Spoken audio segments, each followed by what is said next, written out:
successful young woman who, at her young age, has won the Emmy Award as a filmmaker. Currently, she is on the verge of developing one of the most important projects in the Filipino community. She's producing a documentary called Delano Manongs.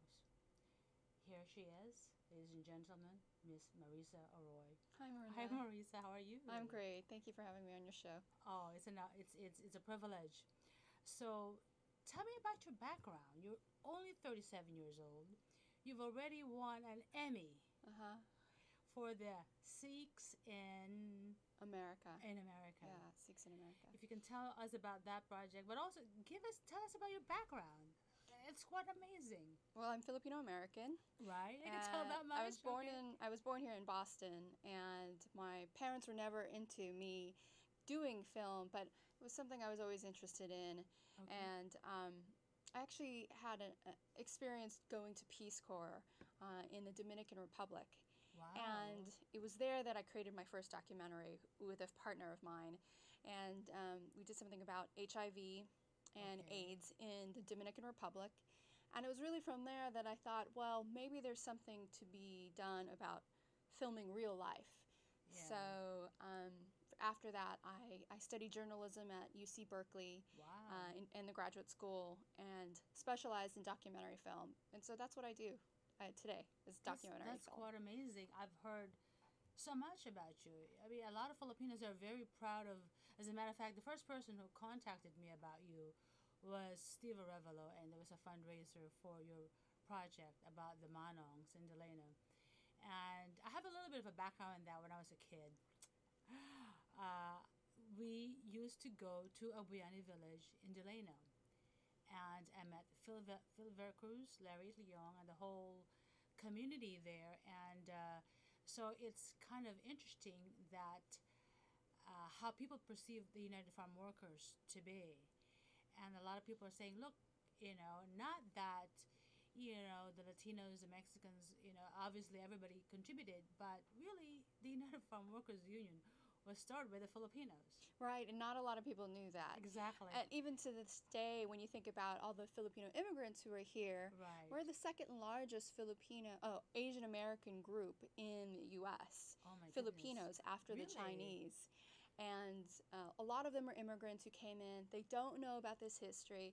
Some of them probably benefited from the Filipino farm workers Exactly. who sent money back to their families, sent money back to their nieces and nephews, Right. and were able to help them get educated so that when Filipinos came over here, they came in as professionals, as Right. middle class to upper class professionals. Right. The farm workers in Delano, though, what was their background? Were they professionals already at that point? Which wave of migration were they? Because there's the different waves of migration from Yes. the Philippines. There were, Yeah. at first, weren't they like people who work in the ships or something? Or No, the very, very first wave of Filipinos coming in would have been the pensionados, they were called. Okay. And they were sort of the elite of the Filipinos who came in, mostly men, young men who were trying to go to school here. Right. Some of them did and were able to take back that education and go back to the Philippines, Right. but very few of them were really able to go over under this program. Right. The major wave after that is of the Filipinos who were farmers, were more Right. lower class, and they might have been educated under an American system in the Philippines, Right. gotten some education, but they were coming over to find work and to see if they could also be educated too. Great. And a lot of them couldn't become educated as Philip Veracruz has written. He tried to go to college here, Right. lasted maybe a year and a half, Right. and then had to drop out and basically ended up working in the fields the rest of his life. Let's talk about this trailer that you have. It's 7 minutes. You want to introduce it a little bit before we play it? Sure, yeah. This is just a trailer that we have to raise funding for our documentary, and it is 7 minutes long, and it basically tells the story of the Delano Manongs, the documentary that I'm working on.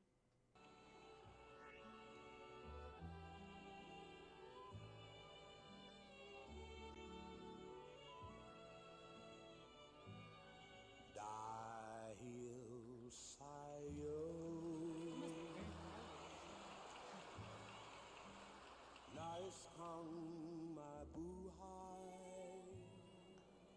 Delano, California is as close as you can get to the Wild West, except the cowboys are Mexicans and Filipinos. Perhaps that is why this was the location of one of the greatest showdowns in labor history, the Great Grape Strike of 1965, the event that created the United Farm Workers Union and made Cesar Chavez a household name. But this isn't his story. This is the story of Larry Itliong and a small group of Filipinos who in their twilight years took a last stand against the system that held them down for most of their lives. Dahil sa'yo.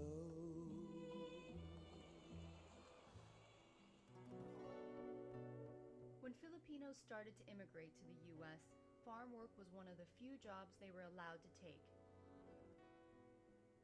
Farm workers could be out in 110-degree sun, bent over with a knife, cutting asparagus stalks for hours. With dust from the fields covering their bodies and chemicals sprayed while they're working, it was the minimal of requests to have a grower provide a decent wage and a few basic essentials. The farmers did not provide portables, restrooms. They didn't provide water. Breaks, they gave you a break, but it was quick. Those in power, growers, they could not even name their workers their names. They call them boy, boy, boy, old men already, boy yet. Filipinos began labor unions early on. They organized strikes and walkouts in farm fields and canneries all over the West Coast in the 30s, 40s, and 50s. According to historians, Filipinos had the most effectively organized farm labor unions. The thing about the Filipino workers is that they were very united. And even though many of them came from different parts, sometimes they didn't even understand the same language, but they stuck together.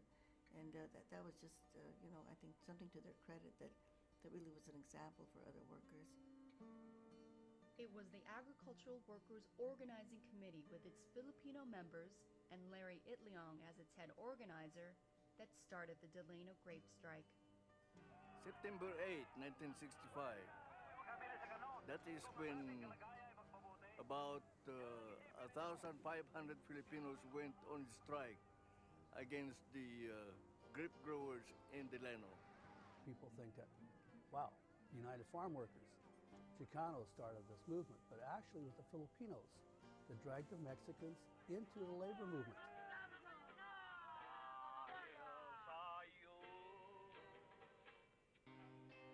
When the Filipinos went out on strike, that was on the 8th of September, and Larry and a group said, we need Cesar Chavez's group to join us, because if they don't, they'll be made to become scabs. They'll take the jobs that we had.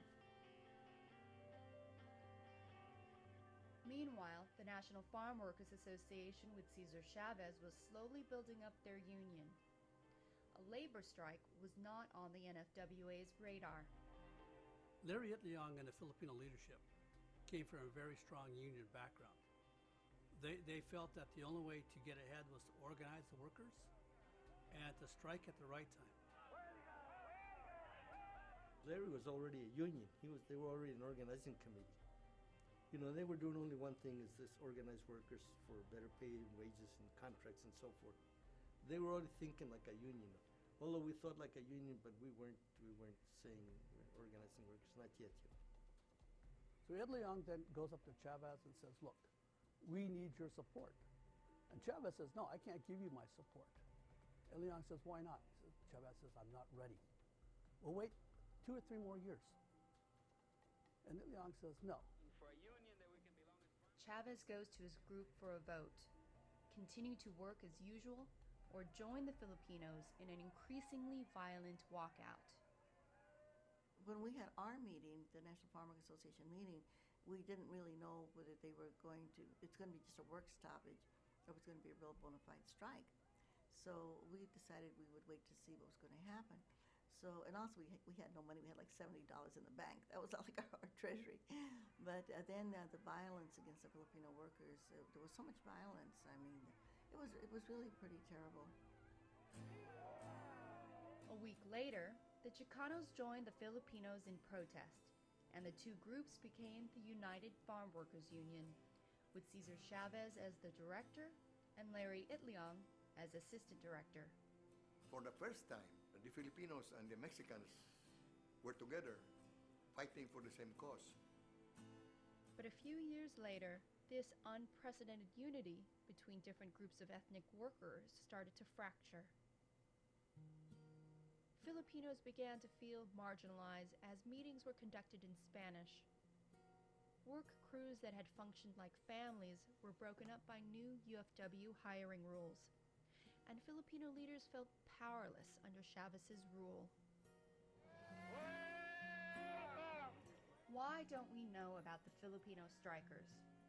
Why are their contributions not heralded in the history books or passed down from generation to generation? And why hasn't anybody heard of Larry Itliong, the UFW's second in command during the most powerful era in farm labor organizing?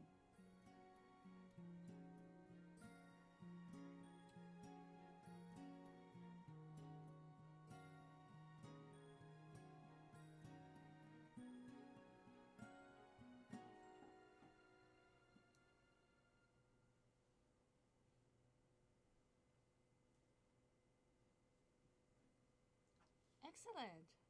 Thank That's you. amazing. So how long did it take you to produce that trailer? Well, it's taken quite a few years. It's probably been about 3 years for us to have put together everything. Writing for grants, putting together the research. There's a lot of archival research involved with it. And figuring out who to interview. I mean, most of the Manongs, those elder Filipino men are gone. And so you have a lot of people who are either the sons or the wives or the Latinos are still around. They're still, but all those men were much older at that time, as you know, having gone to Agbayani village and helped with the building of that. Right. How it looks like you have quite a big undertaking, a lot of work still to do. What do you need in terms of money, obviously, but how long is this documentary going to be? Well, I'm debating whether to have it be between 30 minutes to an hour. 30 minutes is great because it's short and it also works in a classroom really well. Right. And this is basically for the Filipinos, Filipino-American kids who are in school now, so that they learn about their history, they can be proud of it.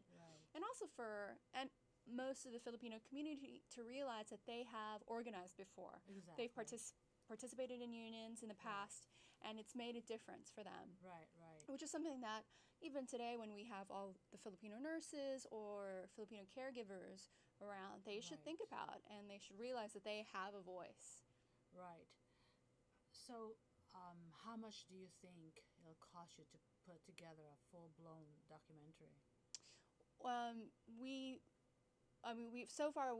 raised some grant money, but we are looking for another $100,000 for it. Yeah, it's not cheap to make a film.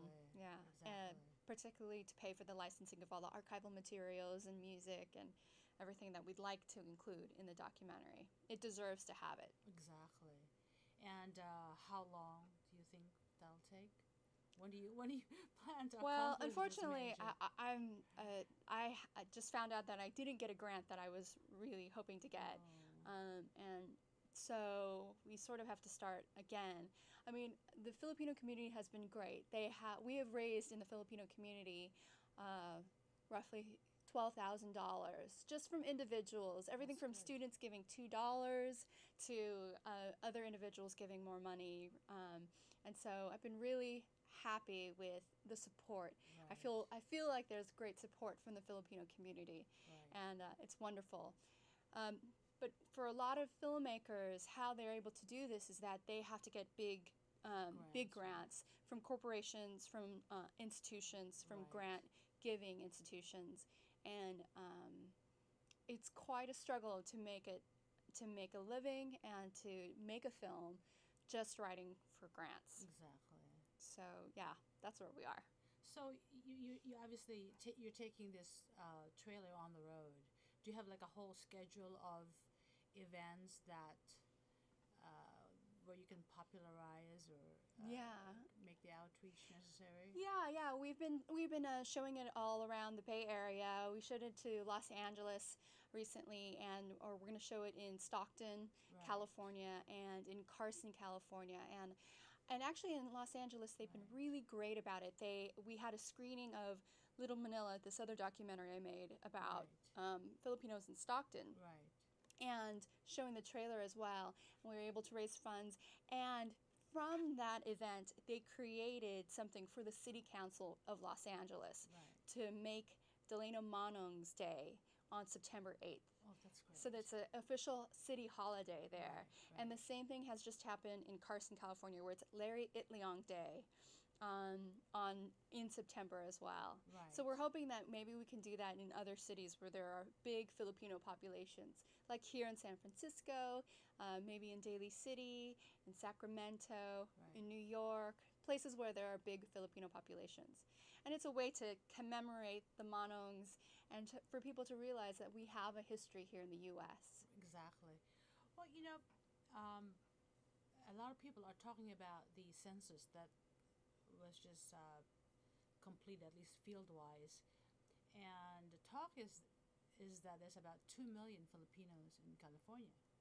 In California alone. Right, in California alone. So you're talking about a big number where a project like this certainly will be most welcome. Yeah, and the problem is that, as Fred Cordova has written, he is the founder of the Filipino American National Historical Society. Right. Filipinos are the forgotten Asians. Right. We don't get heard about by anyone in the mainstream audience, by the mainstream American audience.